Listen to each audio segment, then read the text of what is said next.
there is a rematch. So what's that, 28 years later?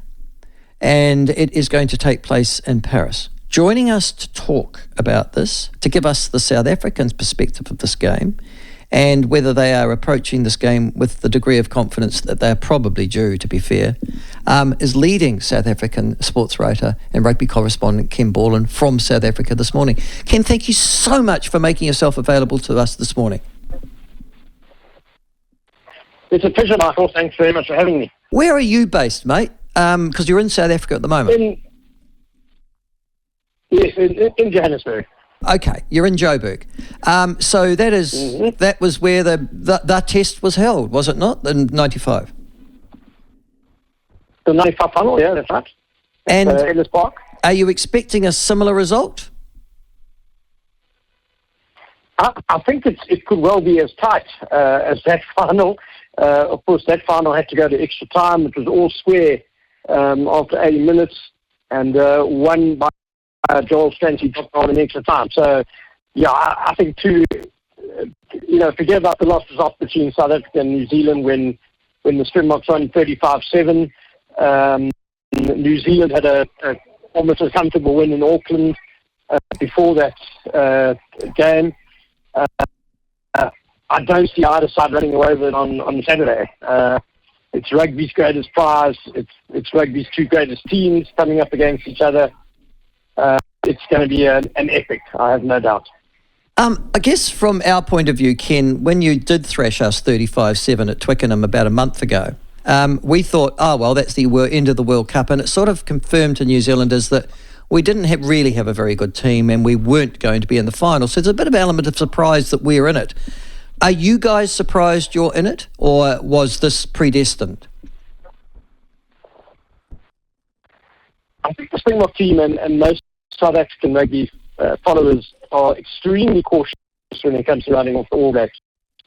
Just because of the great history of the team and the great rivalry that we have with them. Look, I think the All Blacks have certainly surprised. They've done extremely well to reach the final. They were clear underdogs against Ireland. Everyone expected Ireland to win. And, the All Blacks produced a magnificently gutsy display to win that game. Argentina, I guess New Zealand would fancy themselves to win that game 9 times out of 10. Well, and it wasn't a very good Argentina. It wasn't a very good Argentina team either. That's not the best team Argentina's put on a paddock. No, for sure. And they didn't have a great World Cup. I mean, the Argentina that beat the All Blacks, last year, and looked a far better side than the side that at the World Cup. So, New Zealand have done extremely well to reach the final. But what happened before, what's happened earlier this year really has no bearing on it. So how confident is South Africa that its team's going to win? Are they cock a hoop, or is there some sort of question mark? You've got a 7-1 split. You've got your bomb squad back. You clearly are going to play the power game that South Africa are very good at playing. Do you think you have enough confidence in the wider South African community that you'll be celebrating a 4th World Cup success? I think if you plumb the depths of sort of rugby, always get people with sort of extreme views who will think, Springboks will win by 30 points. But I think the vast majority of supporters will see this as a 50-50 game. I think, to be honest, the Springboks were very fortunate to come to their semi-final. They've had 2 very tough games on the trot now, France and England. We don't know how fatigued they are. 7-1 is a wonderful, wonderfully innovative move, but it's a nerve-wracking one because it's a massive gamble. It means that probably the 2 most specialised positions on a rugby field are hooker and scrum half. And South Africa don't have specialist cover in either of those positions. They've only got one backline replacement. So, a scrum half gets injured, it could be hugely disruptive. You get another backline injury, suddenly you're looking at forwards playing in the backline against one of the great attacking teams. So, no, I don't think anyone sensible could be Could go much more than 55-45 either way. That's how close it is, I feel. Yeah, listen, you're very strong, though, in the forwards. You have dominated us in the past in that particular area. Can I also ask, though, the question about Kolisi? He always seems to go off early. Is he, and despite being the captain, is he I'm not going to be diplomatic. Is he the captain you need for the South African society that you live in at the moment? Is he really the best player in that team? Does he merit a place in it? Absolutely. He has been outstanding for the past 18 months. I think him coming off early has actually surprised a lot of people. When he came off earlier against France, people were shocked. People were like, what on earth are we doing, taking off our inspirational captain? I can only presume that, much like even Etzebeth coming off so early against England, that this has been an attempt to push the guys, manage the key players so that they're fresh for the final. Obviously, it's always a bit of a gamble taking off such key players, but it's worked out so far. And hopefully both of them will be fit and firing and at their absolute best because they're going to need to be on Saturday against the All Blacks. So do you see this as a contest between the South African forwards and the All Black backs? No, the All Black forwards have a massive role to play. They've been boosted from the Twickenham side by Brodie Retallick coming back. You have a player. You've got Sam Whitelock on the bench, hugely respected. That match-winning moment against Ireland. If the All Blacks, and I think as the World Cup has progressed, that pack has really improved as well. Certainly in the set pieces. They'll look at how England disrupted the Springbok lineup, and they'll also want to have a go at that. England scrummed very well against the Springboks, and that'll give New Zealand hope that they can do the same thing. And let's be honest, if the All Blacks get the sort of forward parity that England got, there's no way they're just going to kick like England did. They're going to use that to play attacking rugby. So they're going to be a much greater threat. So I think the Springboks will be very wary of that New Zealand pack. They're going to have to wear them down first.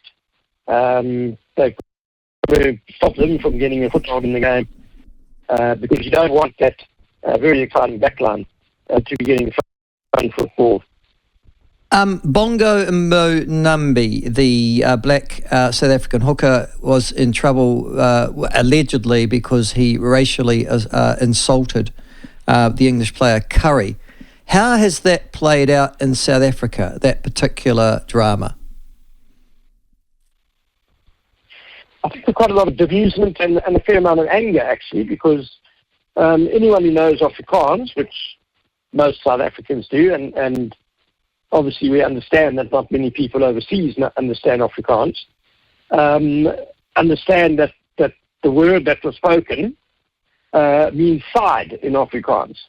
And Afrikaans is a language that the team generally use on the field because the opposition can't understand it generally. So as soon as what was alleged to have been said came out, I think a lot of people in South Africa went, well, hold on, it's clearly Afrikaans. And then when the video came out of the incident, you could just see how totally unlikely it was that Bongi Mbonambi had directed that at Tom Curry, that it had been an actual insulting bit of abuse. Nobody likes the English anyhow, to be perfectly honest with you. I think they're hated by just about every country in the world, their rugby team. Very sore losers, and thank goodness they didn't make the final because, to be honest, their brand of play is really pretty boring. Yes, that was the worst game of rugby. I think from New Zealanders, that was the worst game of rugby we've ever seen in our lives. The South African English game. It was just it was anti-rugby. Yeah, even we didn't enjoy it, I can assure you. Well, you probably enjoyed the last bit quite well.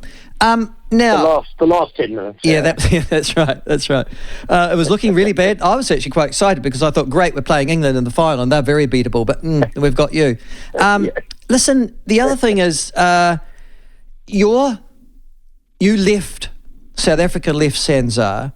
It's very much now, many of its players and its international focus is north of the equator.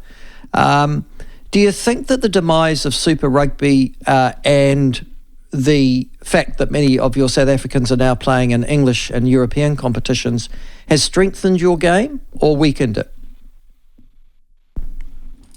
No, I think definitely strengthened it. Northern Hemisphere rugby is probably a bit more like Test rugby, the way it's played, just the really tight physical contests, forward dominated, a lot of kicking, the importance of territory. So Super Rugby, a lot of the teams, and it being a long competition, played very expansive rugby and very bold rugby. Bonus points were important. And so I think South Africa learned a lot from the change to Europe, playing in different conditions all the time. And, European rugby is, if you like, a melting pot of world rugby because they're players from all over the world there. So you're constantly being shown different things. Obviously there are a lot of New Zealand coaches coaching in the Northern Hemisphere, South African, Australian, whatever. So, I think it's definitely helped South African rugby. I think it's particularly hurt Australian rugby. I think we've seen their performance go down. They're not being exposed to that physicality of the South African packs. Not that New Zealand teams can't be physical, but they prefer a more expansive approach. And I think the All Blacks, perhaps as well, have taken a little while to get around to get used to not having those very physical encounters with South African teams in the Super Rugby. But, New Zealand always produce enough really good physical forwards that they can get by. Well, we'll find out that on Sunday morning. Listen, there's two players we really like here, and we respect a lot. Your black centre, Lekanyo Arm, and Malcolm Marx, your hooker. Neither of them playing tomorrow, both of them injured. How much of a loss are they, or do you have really good, adequate replacements? No, they're big losses. I would say especially Malcolm Marx. Massive presence at the breakdown, big scrummager. And what it means is that there's not really adequate. I think Bongi Mbonambi is close to his level. There's no doubt about it. Plays a tighter game, better scrummager, very good in the tight exchanges. But I think we've seen there's a bit of a gap between Marx and Mbonambi, and then there's a big gap between them and the rest of the hookers available to South Africa, which is maybe why they've gone. There's more value in actually not replacing Marx with another hooker. So Malcolm Marx is a massive loss. Lekanyo is a big loss, I would say, to the attacking ability of the Springbok team. He's a real magician there at outside centre. Jesse Curl is a great rugby player. More of a defensive bent. He's fantastic on the scramble. He's a real never-say-die character. Puts his body on the line. But not as much of an attacking genius as Lekanyo Arm is. I think that's, absolutely right. But again, the team has been picked from South Africa. I think most New Zealanders expect you to play it tight, play to your strengths. Obviously, why would you not have 7 forwards in your reserves? Your analysis, Ken, of who's going to win and why? Honestly, Michael, it's a 50-50 game. So if South Africa start well, that's going to be important. You can't try and play catch up against the All Blacks. Their defence has been improving through the World Cup. So South Africa will need to start well. First point. All Blacks are going to have to deal with a massive physical onslaught, a massive physical defence. They're going to have to stand up in the set pieces, and they're going to have to do it for 80 minutes because you've got that whole second pack coming on in the second half fresh, a whole new pack. So if the All Blacks can do that, then that's a tick against them for possibly winning the game. And if those two things balance out, then it's going to be a moment of magic. It's going to be a crucial decision here or there, one bad option taken, one moment of ill discipline, anything like that. It could really be the deciding factor in this game. Well, the other deciding factor could be the referee. Wayne Barnes has got the final. He's regarded by World Rugby, obviously, as the best referee in the world. New Zealand has a spotty history with him. But what's the South African view of Wayne Barnes as a ref?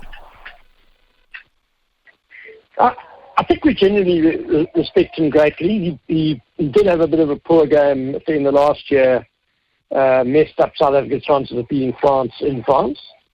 But generally, he's been pretty good. Nothing as dramatic as what he did to the All Blacks in 2007.